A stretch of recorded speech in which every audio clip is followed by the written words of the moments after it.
On the news headlines, Kanu seeks negotiation with federal government over trial. NDLEA moving against assets of barons, traffickers. Deadly fire Gov't Chad Army ammunition depot as government pledges probe. Baseball legend Willie Mays dies at 93. Good day. This is Leadership TV News. I am Nefisat Abdurrahman. The 10th leader of the proscribed indigenous people of Biafra, IPO, Nnamdi Kanu, at the Federal High Court in Abuja, has expressed his intention to pursue negotiations with the federal government regarding his ongoing trial under Section 17 of the Federal High Court Act. Kanu, who has been in custody since his arrest in Kenya in June 2021, is facing charges related to terrorism brought against him by the federal government. According to Section 17 of the Federal High Court Act, which allows the court to promote reconciliation among parties and encourage amicable settlements, Kanu's lead counsel, Aleyo Ajimako, represented his stance during proceedings on Wednesday. He highlighted that Kanu's legal team had filed 2 applications, including one challenging the jurisdiction of the court. Responding to Kanu's proposal, counsel to the federal government, Adegboyega Awomolok, clarified that he lacked the authority to negotiate on behalf of the government. Instead, Awomolo advised Kanu to approach the Attorney General of the Federation for such negotiations. Justice Binta Nyako, however, emphasized the court's role as a forum for hearing cases, stating, "The court is not a solicitor." Still on the news, the chairman and chief executive of the National Drug Law Enforcement Agency, NDLEA, retired Brigadier General Muhammad Marwa, said the decision of the anti-narcotics body to go after the assets of drug barons and traffickers is a grand part of ongoing offensive actions against illicit drugs and cartels. Marwa stated this at a press conference in Abuja on Wednesday to kick off a week-long activities to celebrate the 2024 International Day against drugs and illicit trafficking in conjunction with other stakeholders like the United Nations Office on Drugs and Crime, UNODC. Represented by the agency's secretary, Mr. Shadrach Haruna, Marwa said the offensive actions against drug, cartels and traffickers launched in January 2021 has continued to yield results with the arrest and prosecution of several barons. Speaking on World Drug Day, which is observed on June 26th every year, the Anti-Narcotics Agency's boss described it as an important day for the global community and an occasion during which current efforts against illicit drug problems are given policy direction for the next 12 months.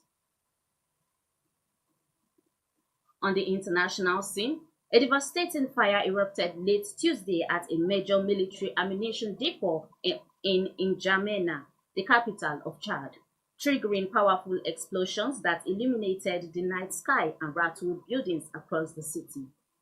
Government spokesman Abdurrahman Kulamala confirmed early Wednesday that while the cause of the blaze was not deemed criminal, investigations were already underway to determine its origin.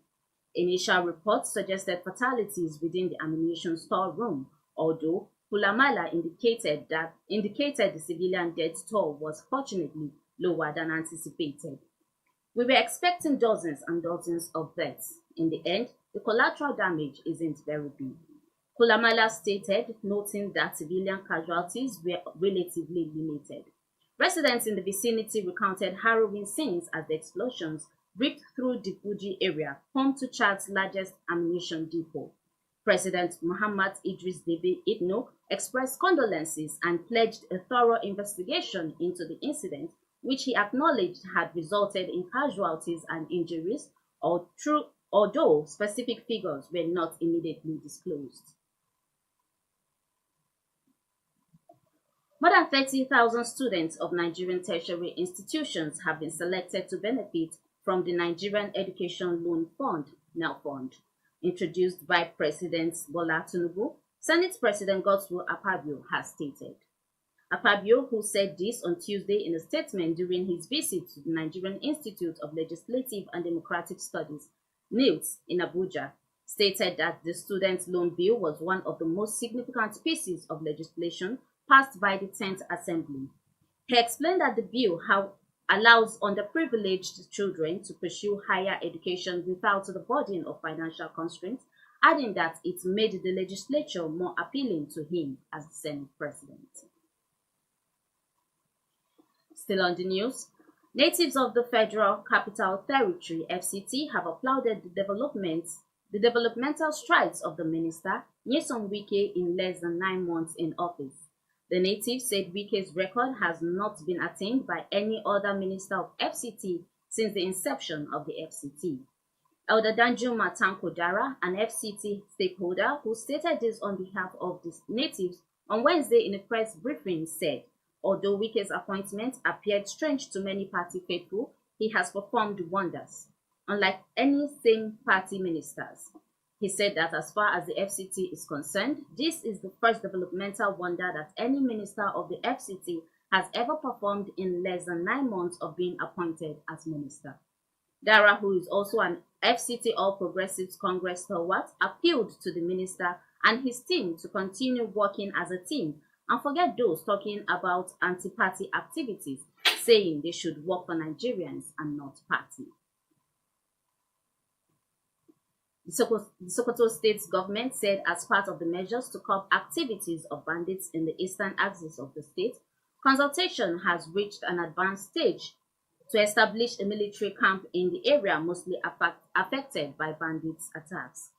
The state's deputy governor, Alhaji Idris Gobir, announced this while addressing a gathering at Sabon Pegi in Sabon Birnin town. The camp, according to Alhaji Gobir, will be established in one of the 3 towns of Burkusuma, Dama, or Magira that are experiencing frequent banditry attacks. The people of Sokoto East Senatorial District, the deputy governor therefore implored the people of Sokoto East Senatorial District to shun propagators of stories and rumor mongers of security issues, describing them as unpatriotic. And on sports, baseball legend and Hall of Famer Willie Mays is dead. The San Francisco Giants and the Mays family have announced. He was 93 years old. Nicknamed the Say Hey Kid, the center fielder was baseball's oldest living Hall of Famer. Mays family and the San Francisco Giants jointly took to X to make this announcement on Tuesday night, saying the baseballer died earlier in the afternoon in the Bay Area. Mays was born and raised in Westfield, Alabama, and began his professional baseball career while still in high school in 1948.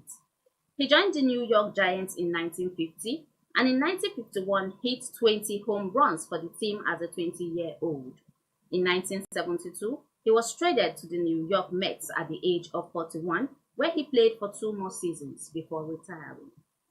And that's it on Leadership TV News. For more of our news stories, you can log on to our website on www.leadership.ng. Many thanks for watching. Thank you for watching. For sponsorship and advert placements, please contact 080-3688-6158. Last Word Leadership